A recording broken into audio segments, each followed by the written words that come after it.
Galing nga po raw sa mga naglilisan ng mga Pogo boss or Pogo operators na sinasabing dito po nagpatago muna ng sasakyan nung sila'y nagmadaling umalis noong Disyembre.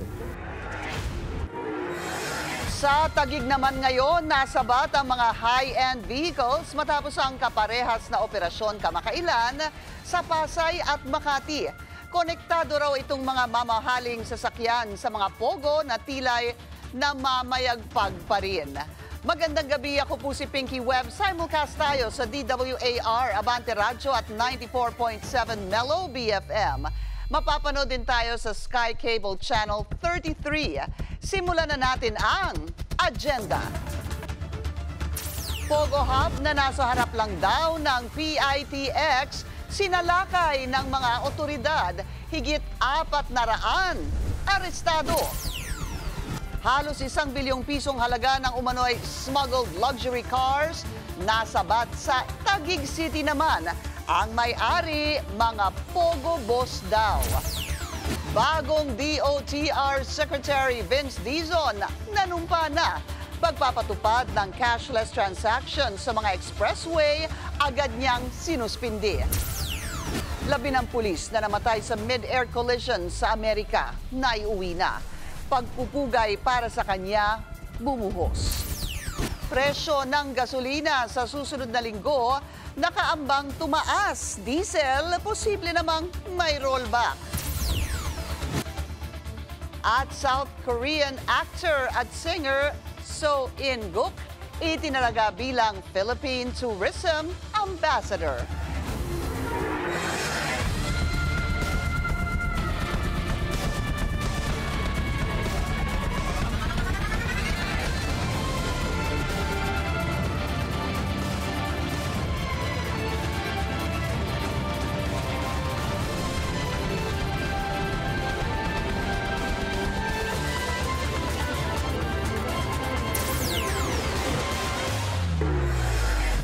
Timbog ang daan-daang Pogo workers sa isang government operation sa Parañaque City.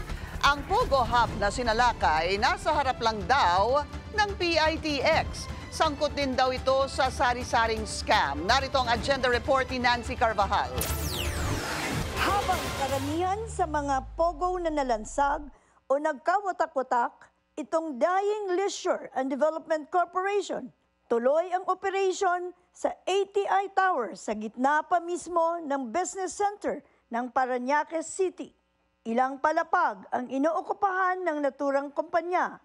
Ayon sa umano'y mayor's permit na nakapaskel sa pader, 17,000 square meters ang inoopahan nito. Pero iisa lang daw ang empleyado. Nitong Huwebes ng gabi, higit 450 employees, Pilipino at Banyaga, ang inaresto ng mga otoridad sa isang raid. Huli sila sa aktong pagpapatakbo ng love, financial, securities at investment scams. Pati na rin ang online gambling. Mahigit 300 sa kanila ay Pinoy, 137 ang Chinese, 3 ang Vietnamese, 2 ang Malaysians, 2 ang Thai, 1 ang Indonesian at 1 ang Taiwanese. Ini-entice nila, tapos ini-spam nila. Ini-spam nila gamit ang Hong Kong mobile SIM card na ABC Mobile. Umamin sa BNC ang ilang Pinoy na empleyado na lumipat lang ang kumpanya mula sa ibang gusali sa parehong syudad. At 2 taon nang walang tigil ang kanilang operasyon. Saan kayo galing? Galing po kami sa banda po sa may Asiana po. Asiana. Kailan kayo lumipat dito? Last year pa po. Last year. Matagal na rin. Pero aware kayo na may Pogo shutdown? Opo. Ayon kay PAOK Chief Gilbert Cruz, ito na ang pinakamalaki nilang huli mula na ipagbawal ng Pangulo ang mga Pogo. Ang kumikita lang dito, of course, yung mga pinapasweldo nila mga Pilipinos.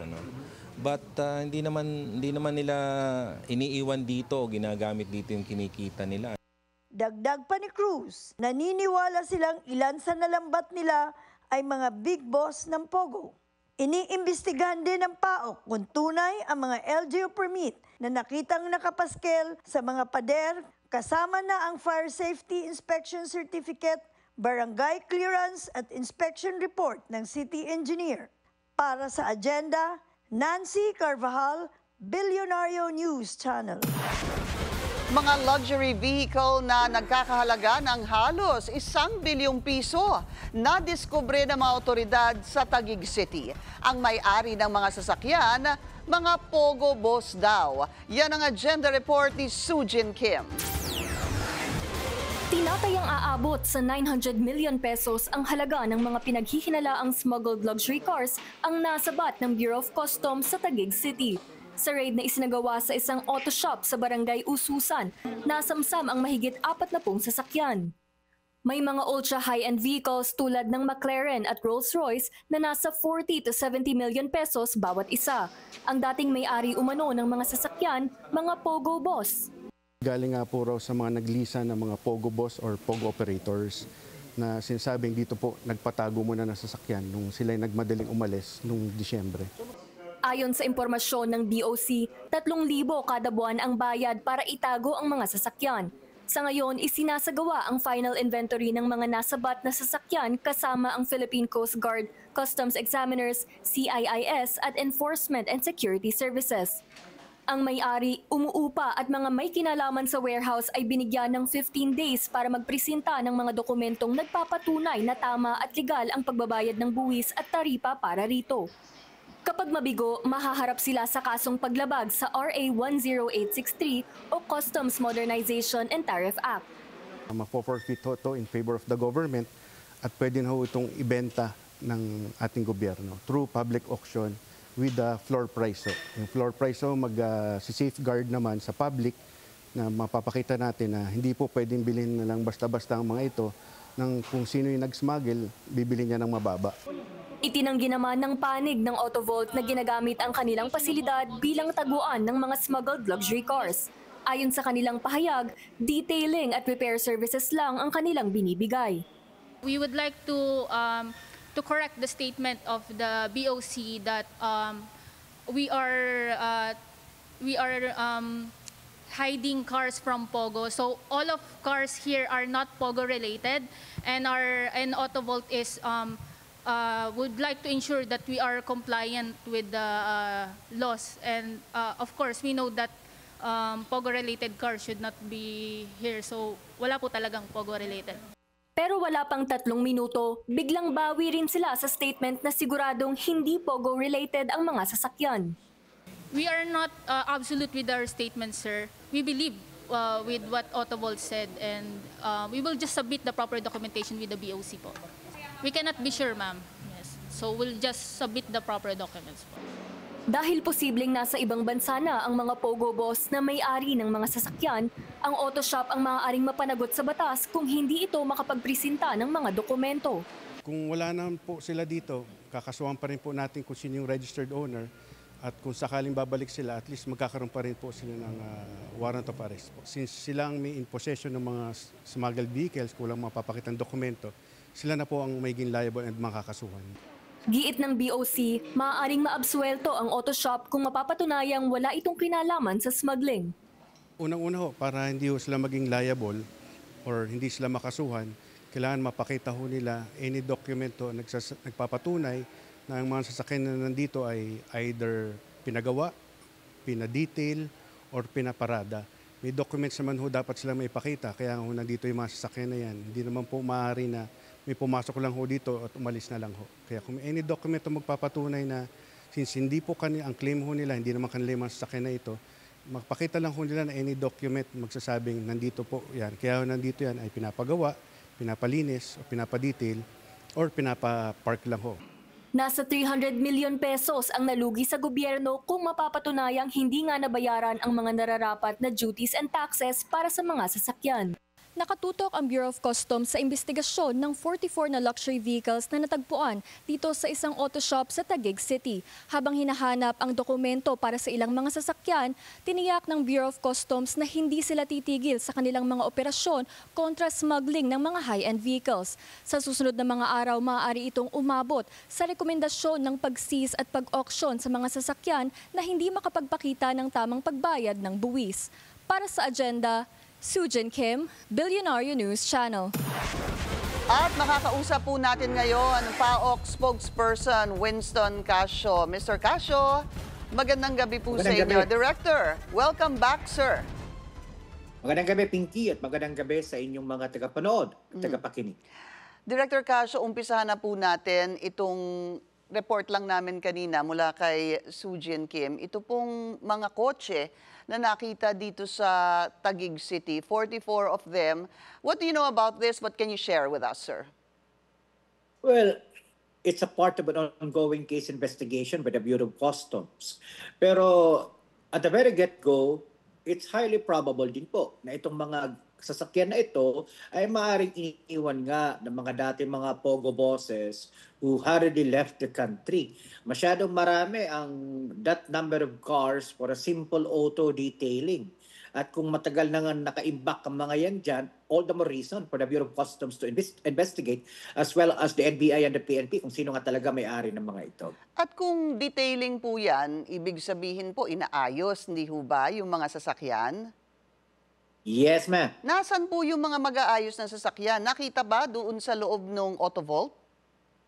Based on the information we were able to get from our counterparts from the Bureau of Customs, mukhang wala. So it's not a very plausible explanation on their part na talagang auto-detailing. Aha.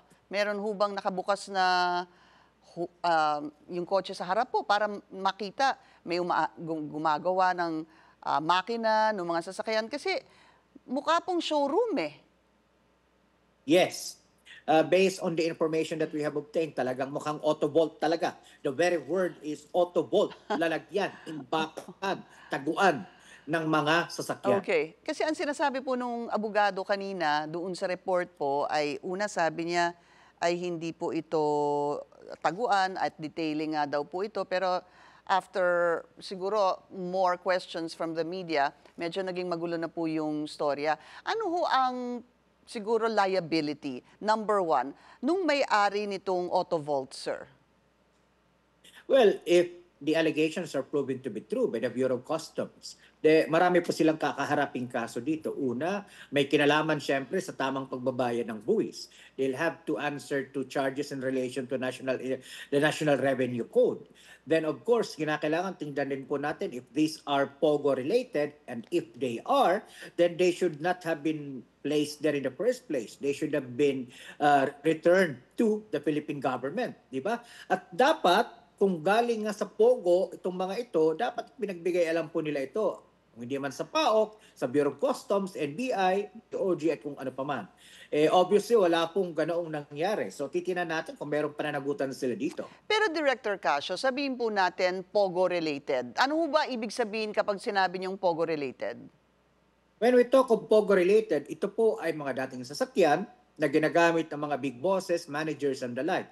Alam naman po natin lahat na marami sa kanila nag-alisan na po by last quarter of the previous year. So, most likely, ito ay mga remnants ng mga kinita pa nila. So, maaaring ipinatago lang siguro in the hope na makabalik pa po sila dito. Opo. But then again, at this point, these are all conjectures. Pero Pinky. Director Casio, ang sinasabi ko po kasi kung POGO-related, wala naman ho sigurong problema basta't binayaran po yung tamang buwis, hindi ho ba? I agree. Okay. I agree.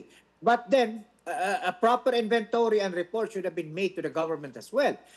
In as much as, bakit po nila ipinatago dyan kung POGO-related po ito? Okay. Let's move on doon sa raid, sir. Sa Parañaque City, mukhang sinusubukan ho talaga ng mga POGO ang gobyerno. Ayaw ho talaga nila magpaawat, ha? Ano po ang masasabi nyo pang nakita ninyo doon po sa raid sa Parañaque dahil tuloy-tuloy na naman po yung mga raid? Although, I think this is one of the biggest ones, sir. This is one of the biggest since January of this year. We rescued some Indonesian nationals last February 13, Chinese national last February 13 also. We raided one in Calamba, February 14.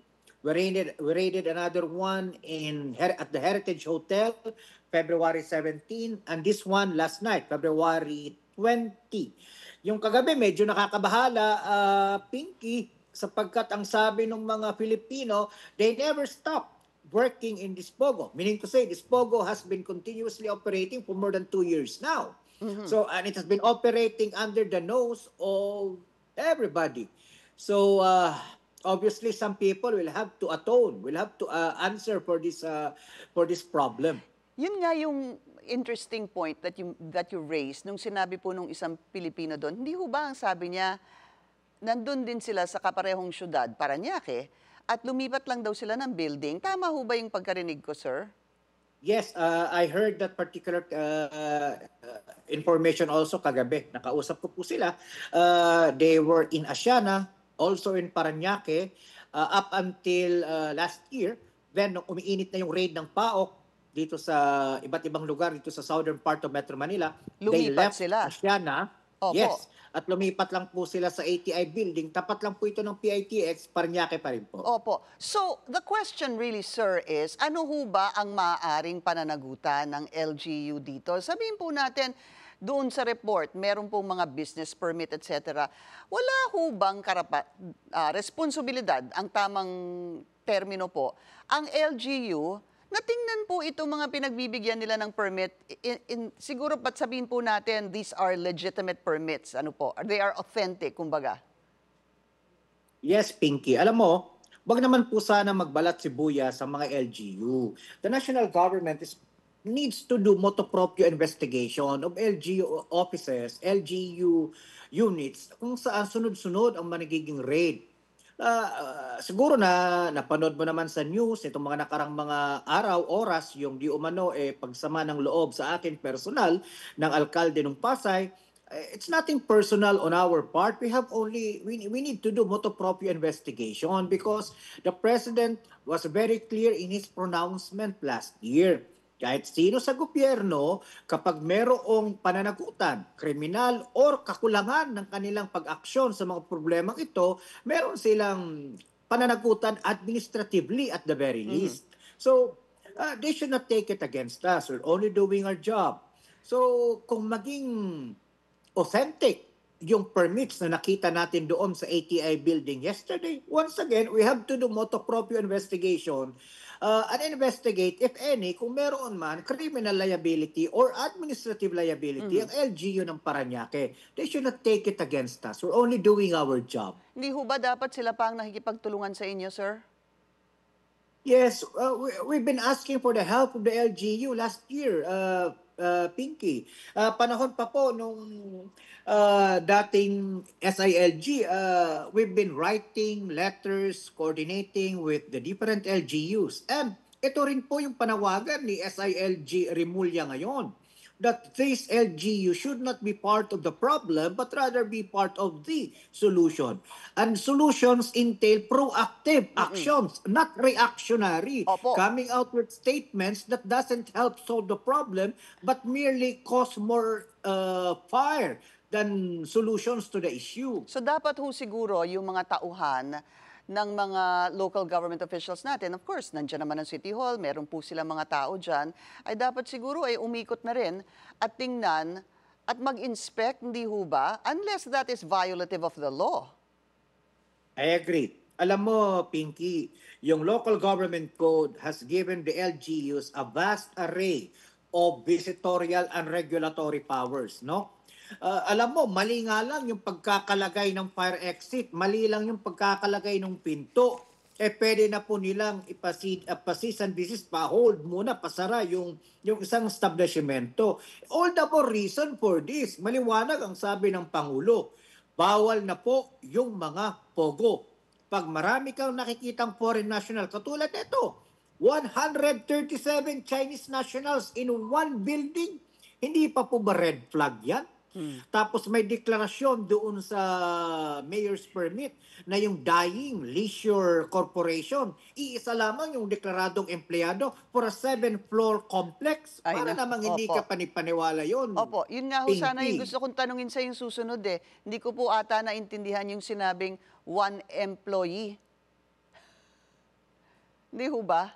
Isang empleyado Yun lang na nga po eh. for 7-story building. Katakataka na po yun. Yung palang mismo. Alright. So, Director Casio, siguro, kasi sabi nga, may mga rogue pogos, hindi ho ba? Pero kahit po si Yusek Cruz sinasabi, maliliit na lang ito. However, proven last night na napakalaki pa po itong nasa lakay na 450. Ilan po pa ba ang hinahanap na mga pogos, yung mga rogue pogos, ang inyong tinatarget? To be honest, Pinky, they could number anywhere from 30 to 100. Be they small or be they large. Kanina lang, may mga natanggap kami mga 6 na reports, sunod-sunod, all over the Philippines, Pinky. So, maraming matitigas ang ulo. Really, these are criminals. This is an organized transnational criminal group. No? Ang galamay neto, hindi lang nasa Pilipinas, nasa abroad pa. At just like any type of organized crime, wala namang organisadong krimen na nangyayari kapag walang co-opted, corrupted government official. Kasi yun nagbibigay ng lakas na loob sa kanila. Yung government official na nagbibigay sa kanila ng proteksyon. So dapat the initiative really ay manggaling na mismo sa mga local government officials. PAOK spokesperson Winston Casio, Director, maraming salamat po sa inyong oras. Thank you, Pinky.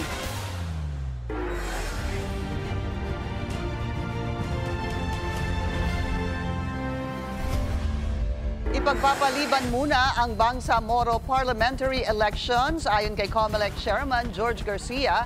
Anya, pinirmahan na ng Pangulo ang panukalang mag-uurong ng halalan sa BARM mula May 12 to October 13. Pero wala pang nilalabas na kumpirmasyon sa ngayon ang Malacanang ukol dito.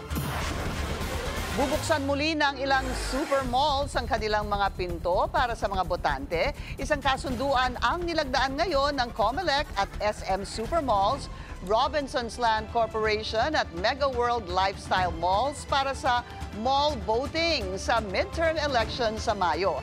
Unang isinagawa ang mall voting noong 2023 barangay at SK polls. Bukod sa mas malamig at mas komportableng voting venue, libreng ibibigay ng mga mall ang seguridad, voting booths, waiting areas at iba pang logistical support.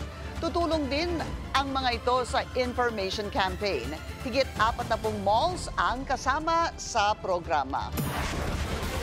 Kumpiyansa ang alyansa para sa bagong Pilipinas na makukuha nila ang buong suporta ng mga Negrenses sa halalan sa Mayo.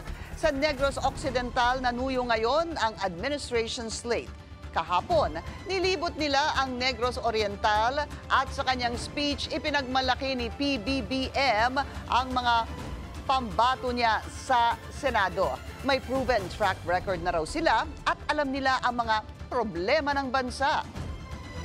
At pagka tinitignan po natin, ang mga ibang naging kandidato, iniisip ko, kung ako man ay kandidato para sa Senado, baka pag nakita ko itong grupong ito, talagang mapapaatras ako dahil mahirap pakalaban itong mga ito dahil masyado nang magagaling, masyado nang mahaba ang karanasan sa serbisyo publiko, masyado ng magandang pinakitang performance at marami na po na itulong sa taong bayan, marami na po na itulong sa ating minamahal na Pilipinas.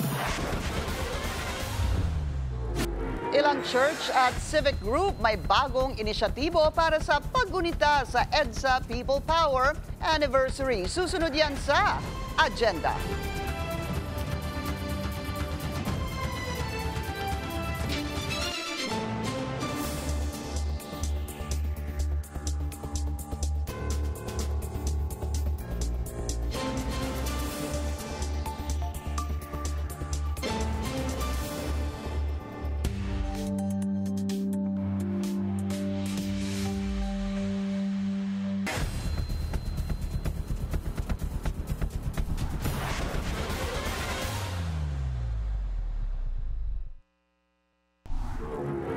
Working holiday ang paggunita sa EDSA People Power Revolution sa February 25. Pero Kahit may pasok, ilang universidad ang nagsuspindi ng mga klase. May bagong inisyatibo rin ng mga church at civic groups. Ang detalye sa agenda report ni Francis Volve.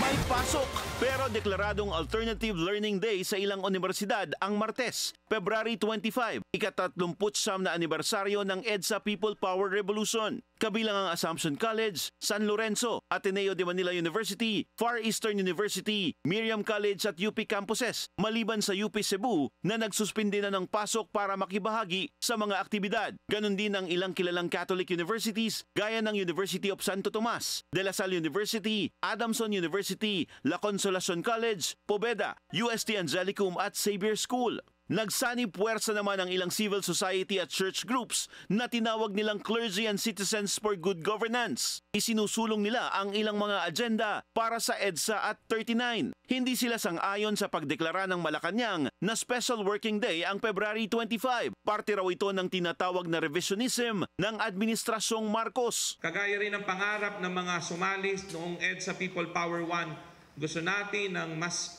mapagkalinga, mas maunlad, mas mapayapang Pilipinas para sa lahat ng Pilipino. Kasi iyon ang nagkulang. Aminin man natin hindi, lahat ng gobyerno pagkatapos ng EDSA People Power 1 nagkulang sa pag-aangat ng kabuhayan ng ating mga kababayan. We have to acknowledge that para makita ng taong bayan na gusto nating baguhin na talaga ang sistema.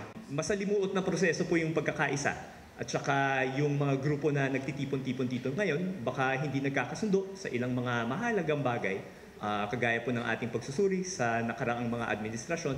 Pero ang pinag-usapan po ngayon ay yung buhay, yung kahalagahan ng buhay ng kahit sinong mamamayan, at yung kinakalaban po natin ay yung mga nagbabanta ng pagpaslang at karahasan kapag yung pinag-uusapan po ay yung pera ng bayan at tuwing nilulustay ito at kinukurakot ito. Tuloy din daw ang mga aktibidad para sariwain at ipasa sa mga susunod na henerasyon ang mga aral ng EDSA. Bukas ng umaga sa EDSA Shrine. May Pan Pinoy Games naman sa Rizal Park sa Linggo, February 23. Makikiisa rin ang mga grupo sa programa ng National Historical Commission of the Philippines sa People Power Monument sa Martes ng umaga. Kasunod ay magmamarcha sila mula EDSA Shrine papunta sa People Power Monument kung saan magsasagawa ng programa hanggang alas 5 ng hapon na magtatapos sa gabi sa isang misa balik sa EDSA Shrine. Nakatakdaring buksan sa publiko ang isang Aquino Museum sa Tarlac. Dagdag pa nila kung noong 1986, Oust the Dictator ang kanilang hiyaw, makalipas ang 39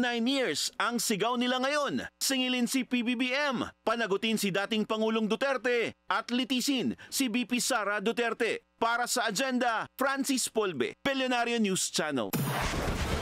Hindi na dapat pansinin ng Korte Suprema ang inihaing petisyon ng kampo ni VP Sara para ipatigil ang impeachment proceedings. Ayon yan kay Presidential Advisor for Poverty Alleviation, Larry Gadon.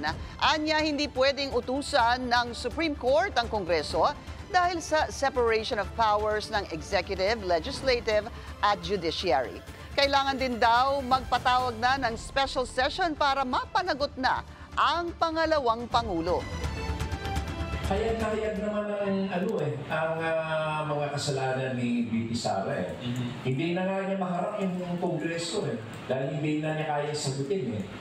Kagaya nito, paano mo i-explica sa akin na meron kang binigyan ng 25 million na intelligence fund na ang pangalan ay Mary Grace Piatos. Oo nga eh. Nakadutin. At saka paano mo na-disburse yung 125 million in 11 days? Bumuhos ang pagpugay kay Police Colonel Pergentino Malabed Jr. na isa sa mga namatay sa air tragedy sa Estados Unidos noong Enero. Kanina naiuwi na ang kanyang labi. Nagbabalik si Francis Volve. Isang foyer honor sa cargo area sa NAIA ang salubong ng PNP Office of Directorate for Logistics at ilang kasapi ng PNPA Class 1998, mga kasamahan at kabatch ni Police Colonel Pergentino Malabed Jr. na dumating ang labi pasado alas 5 ng madaling araw. Kasama si Malabed sa mga namatay sa mid-air collision ng isang American Airlines commercial flight at US Army Black Hawk helicopter sa Washington, D.C. noong January 29.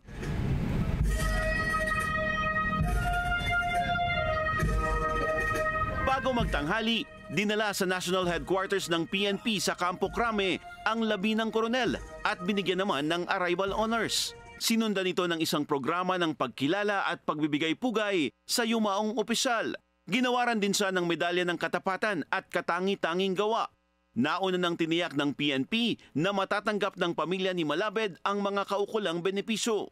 Pansamantalang ilalagak ang labi ni Malabed sa PNP mortuary hanggang sa Lunes, February 24 ng umaga, bago siya ihatid sa kanyang huling hantungan sa Manila Memorial Park sa Santa Rosa, Laguna. Para sa agenda, Francis Polbe, Billionario News Channel. Nananatiling leading causes of death ng mga Pinoy ang sakit sa puso at cancer. Kaya naman kasabay ng National Heart at Cancer Awareness Month, mas pinaigting ng Health Department ang kampanya laban sa mga ito. Yan ang agenda report ni Hannah T.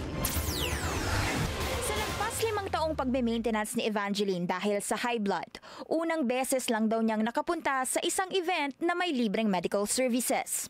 Aminado siyang malaki ang gastos pagdating sa regular check-up at health assessment. Kaya naman nangako siyang mas magiging healthy. Iwas sa mga maaalat dahil tumatanda na, marami ng sakit na lumalabas. Dumaan si Evangeline sa pag-check ng fasting blood sugar, blood pressure at kolesterol. Lahat ito libre sa Purok Kalusugan ngayong araw, hatid ng Quezon City LGU at Department of Health. Layo nitong dalhin ang mga serbisyong pangkalusugan sa mga lugar na halos walang access sa regular check-ups. Gusto rin nilang paigtingin ang kampanya laban sa non-communicable diseases, kung saan libreng inihahatid ang screenings at health education. Sa buong bansa kasi, high blood o hypertension at diabetes ang pangunahing dahilan ng pagkakasakit at pagkakamatay. Noong 2024, hindi bababa sa 260,000 cases ang naitala pagdating sa hypertension. 48,000 naman ang mga Pilipinong may diabetes. Gumawa tayo ng isang maliit na pagbabago simula ngayon. No? Kahit maliit lang, doon talaga magsisimula. Kasi kung malaki po kaagad, baka ma-discourage po tayo. No? So hindi agad natin ma-achieve. Bukod sa libreng screenings, may lokal na ordinansang ipinatupad sa QC para palakasin ang healthier lifestyle. Ang QC ang nanguna sa buong Southeast Asia pagdating sa Calorie Labeling Ordinance na ipinasa dito lang Marso. Naguutos ito sa mga restaurant na ilahad ang calorie count ng kanilang pagkain para matulungan ang consumers sa mas matalinong pagpili ng bibilhin. Good health means good food din daw. Ang ordinansang ito ay isang hakbang para labanan ang non-communicable diseases tulad ng hypertension, diabetes at cancer. Sa Metro Manila naman, patuloy ang babala ng mga eksperto tungkol sa paglaganap ng sakit sa puso na leading cause of death. Babala ng DOH, mag-ingat lalo na sa ischemic heart disease. Ibig sabihin, yung puso natin hindi dinadaluyan ng dugo. Bakit ba importanteng may dugo doon? Dahil ito po ang nagdadala dito ng oxygen at ng mga sustansya. Bukod sa diagnostics, hinikayat din ang pagkakaroon ng active lifestyle sa isang Zumba session. May free screening din sa 3 pinakatalamak na uri ng cancer sa bansa: breast, lung at cervical. Para sa Women Workers for Health Empowerment Network, mahalagang pagbibigay kaalaman pagdating sa cervical cancer. Ito raw kasi ang 3 pinakasanhi ng pagkamatay ng mga kababaihan.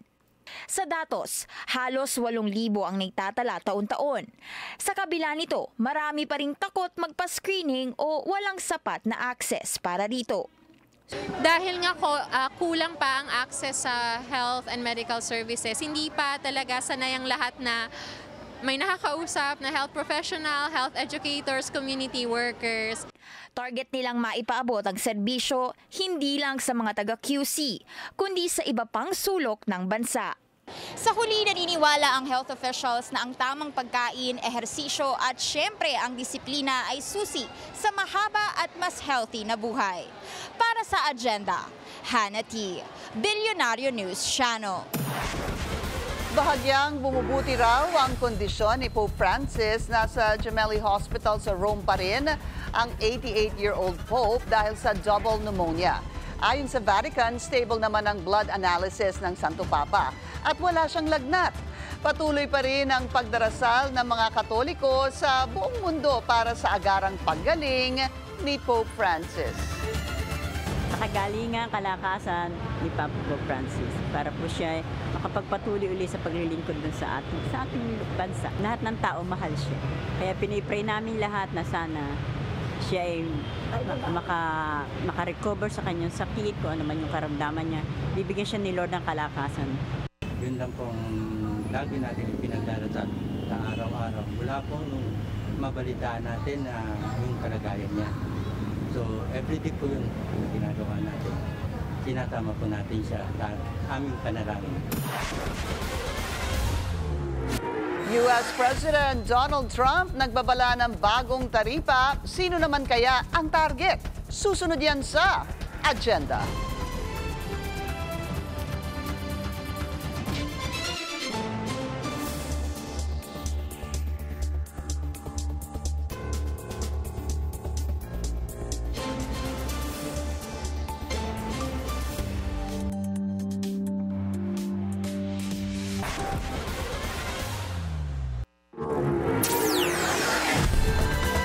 Nagbabala si US President Donald Trump ng 150% tariff laban sa BRICS nations. Balak daw kasing sirain ng grupo ang dolyar. Binubuo ng Brazil, Russia, India, China, South Africa at iba pang mga bansa ang BRICS. Plano raw nitong bumuo ng sariling currency para mabawasan ang dependence sa US dollar. They probably wanted to use the yuan, China. They wanted to use the yuan. And Biden said, well, this is a tough situation. There's not much we can do about that. We can't help that. I said, well, we can help it. So when I came in, the first thing I said is any BRIC state that even mentions the destruction of the dollar will be charged a 150% tariff. And we don't want your goods. We don't want to partake. And the BRIC states just broke up. I don't know what the hell happened to them. We haven't heard from the BRIC states lately. Ipinagtanggol ng billionaire backer ni US President Trump na si Elon Musk ang sweeping downsizing effort na ginagawa niya bilang pinuno ng Department of Government Efficiency.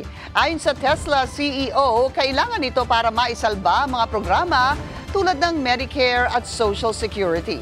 Inatasan ni Trump si Musk na tukuyin at puksain ang wasteful spending sa mga federal agency. Ang latest target ng kanyang ahensya, ang US Internal Revenue Service, kung saan tatanggalin daw ang 6,700 employees.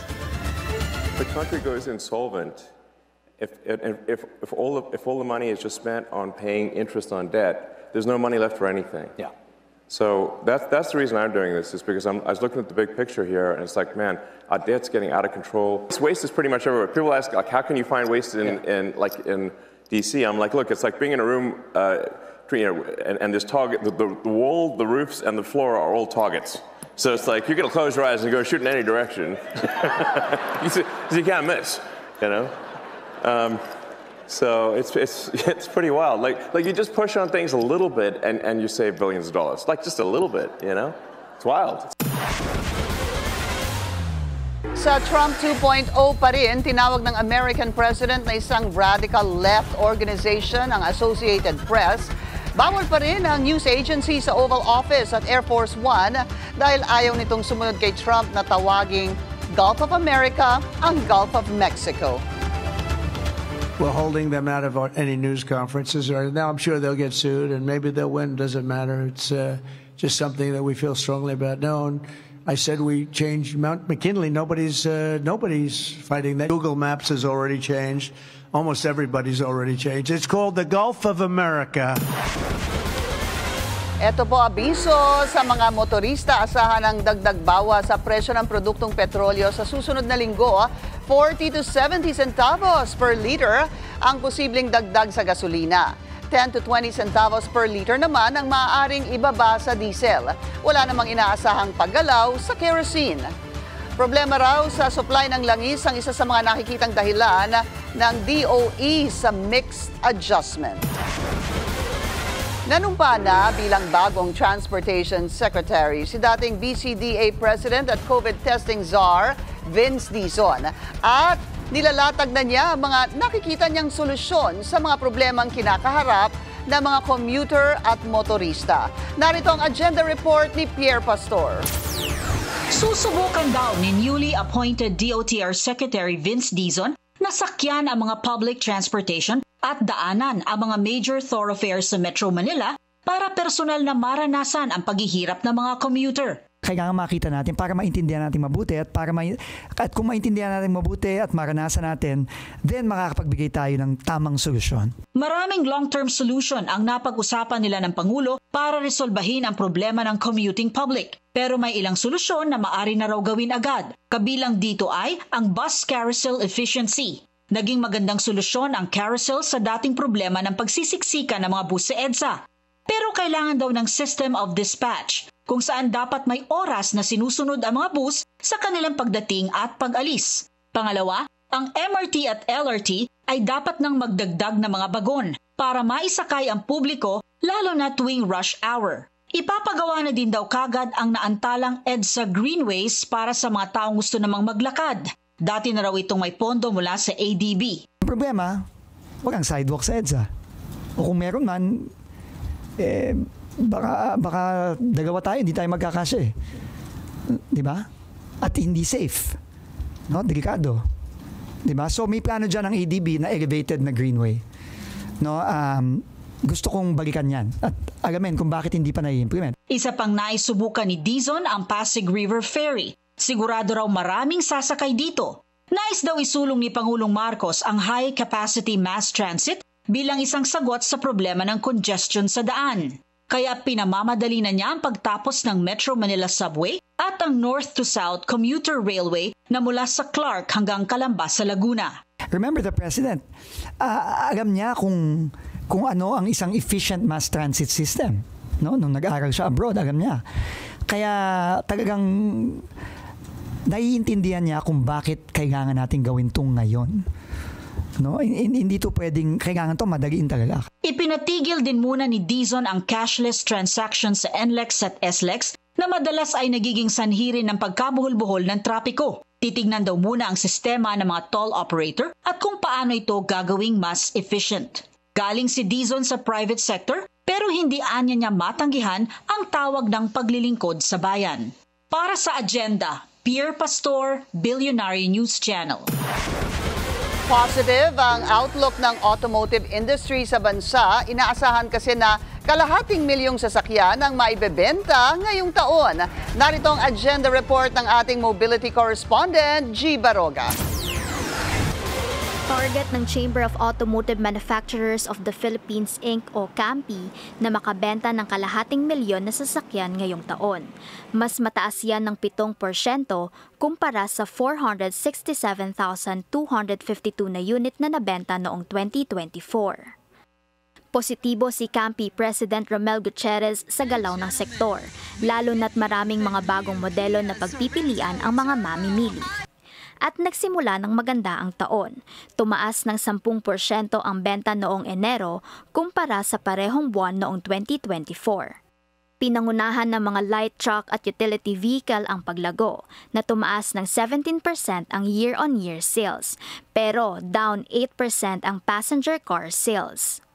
Sa kauna-unahang pagkakataon, isinama ng CAMPI ang mga New Energy Vehicle o NEV sa kanilang report na nagpapakita ng pagbabago sa consumer preference. Nakapagtala ang mga dealer ng 1,600 na NEV sales noong Enero at karamihan sa mga ito ay mga hybrid vehicle. Patunay ito na nagiging popular ang mga eco-friendly options sa mga car buyer. Nangunguna pa rin sa merkado ang Toyota ng bilyonaryo T family, habang ang ibang mga brand ay gumagawa rin ng hakbang para makakuha ng mas malaking market share. Kasalukuyan ding nagsusulong ang gobyerno ng isang bagong incentive program para sa mga car manufacturer para mas mapalakas pa ang kanilang benta. Batay sa proposal ni Economic Czar Frederick Go sa ilalim ng RACE o ang Revitalizing the Automotive Industry for Competitiveness Enhancement Program, ang mga vehicle maker ay maaaring makakuha ng hanggang 3 bilyong piso sa mga benepisyo para sa bawat modelong makakalampas sa 100,000 benta. Para sa Agenda, G. Baroga, Billionarian News Channel. Spotted sa Masungi G-Reserve sa Rizal ang sikat na CNN journalist na si Richard Quest. Nag-post sa Facebook ang masungi ng mga larawan ni Quest habang bumibisita sa santuario para gumawa ng isang documentary. Sa Abril, ipapalabas ang dokumentaryo at umaasa ang masungi na makatutulong ito sa kanilang ipinaglalaban para ma-preserve ang lugar. Marami ng mga developer at illegal logger ang nagtangkang pasukin ang masungi. May bagong venture ang bunsong anak ng ultra-bilyonaryong si Ramon Ang. Bukod sa pamamahala ng kanilang motoring empire, binuksan na rin ni Jacob Ang ang isang kakaibang cafe. Alamin natin ang main attraction dyan. Nagbabalik si G. Baroga. Take the risk and go for it. Iyan ang mantra ni Jacob Ang, anak ni ultra-bilyonaryo Ramon Ang, noong pinasok niya ang bago niyang bistro business. Kasama niya rito ang pinsang si Derek Lim. Noong una, pop-up lang ang plano para sa cafe. Pero matapos makita ang lumalaking interes at ang dami ng mga car enthusiasts na pumupunta, nabuo ang Oliver's Coffee Bistro. A year ago, we were like, hey Derek, why don't we plan something that caters to the car community? And what better way to build a branch a bit bigger, something to our liking, that's going to cater and to the car community and show car something unique. So yeah, literally just 1 year ago, we thought about it and we just said, you know what, let's take the risk and let's see what we can show and give to the clients. Ang cafe na nag-soft open noong Nobyembre ay pinaghalo-halo ang kanilang passion sa pagkain, kape, adventure at syempre sasakyan. We landed with Oliver's Coffee. It's a name that sounds foreign, but at the same time, you could really relate and see the dreamer in that name. Someone who aspires to be something more and push forward. Ayon pa kay Derek, ang menu nila ay reflection ng mga food interests ng kanilang pamilya. Nagsimula siyang mag-experiment sa kape noong pandemya, kaya't itinuturing niyang labor of love ang kanilang coffee menu. Bilang isang tunay na car guy na nagmamanage ng Ferrari at BMW sa Pilipinas, tiniyak ni Jacob Ang na may special spot sa kanyang cafe para i-display ang ilan sa kanilang mga looks at fancy car. Ayon kay Jacob, movement at innovation ang nire-represent ng turntable. Bukas din sila sa pagpapakita ng mga modelo mula sa iba't ibang mga car brand. Kaya't makasisiguro ang mga car enthusiasts ng variety ng mga rotating car. So now, I'm pretty sure that this is the only place in the country with a turntable where a car can go park there and go 360. So that people could really appreciate all the angles, all the curves of every single car that we display. Confident ang mga batang entrepreneur sa kanilang business at aware sila sa competitive nature ng mundo ng pagnenegosyo. For you to survive in this business landscape wherein everyone's very competitive and everyone shares the same passion, you really have to take the leap of faith sometimes to sort of, because I'm going to take this from your book. Yeah. You never know till you try. You may have some steps where you make a mistake, so you just take 1 step back but 2 steps forward, right? So with that in mind, that's how we deal with our business and our future ventures. Plano ni na Jacob at Derek na magbukas pa ng mas maraming mga branch sa Metro Manila na may mas maraming turntable para mas marami pang mga kotse ang maipakita. Para sa Agenda, G. Baroga, Billionarian News Channel. Big news for Filipino K-drama fans. Itinalaga si South Korean superstar Soo In-guk bilang bagong Philippine Tourism Ambassador.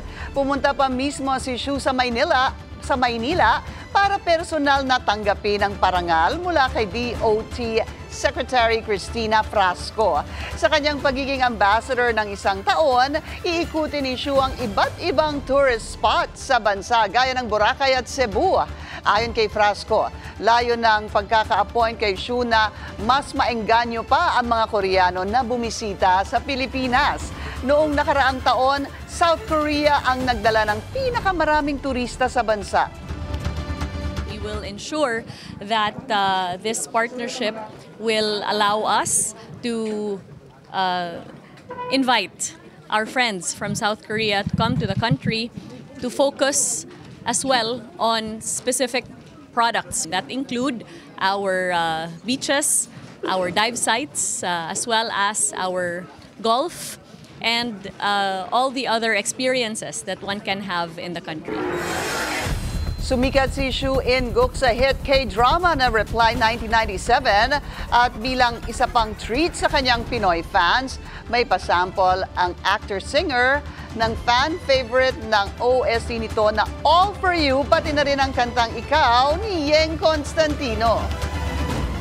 Ikaw ang nag-given us that in love. 여기까지? 사실은 말야 난 많이 고민했어 내게 어울리는 사람이 나인지. Nitong linggo lang, kinumpirma ng Michelin Guide na sinusuri na nila ang mga dining spots sa bansa. What does it take nga ba to get a star? Mula sa prestigyosong Culinary Authority.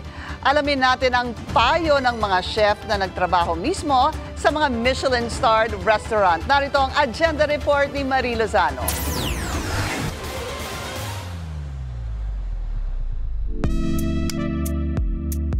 Dadating ba o hindi?